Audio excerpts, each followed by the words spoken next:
નર્મદા જિલ્લાના મુખ્ય મથક રાજપીપળા ખાતે પ્રજાપતિ બ્રહ્મકુમારી ઈશ્વરીય વિશ્વવિદ્યાલય દ્વારા રવિવારે સવારે walk for peace and yoga કાર્યક્રમનું ભવ્ય આયોજન કરવામાં આવ્યું હતું। સવારે 7 થી 8 વાગ્યા દરમિયાન યોજાયેલ આ પ્રેરણાદાયી કાર્યક્રમમાં શહેરના આશરે 60 જેટલા નાગરિકોએ ઉત્સાહભેર ભાગ લીધો હતો।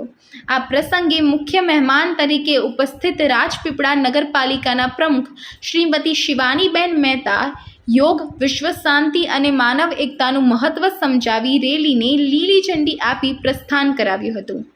આ જનજાગૃતિ રેલી રાજપીપળા શહેરના વિવિધ મુખ્ય માર્ગો પરથી પસાર થઈ હતી, જેનો મુખ્ય ઉદ્દેશ્ય લોકોને સ્વસ્થ જીવનશૈલી અને આધ્યાત્મિક મૂલ્યો પ્રત્યે જાગૃત કરવાનો હતો। બ્રહ્મકુમારીઝના BK જમનિકાબેનના સચારું આયોજન અને માર્ગદર્શન હેઠળ સમગ્ર કાર્યક્રમ સફળતાપૂર્વક સંપન્ન થયો હતો અને અંતમાં સૌ નાગરિકોએ સુખી સમાજનો નિર્માણ માટે યોગદાન આપવાનો સંકલ્પ કર્યો હતો।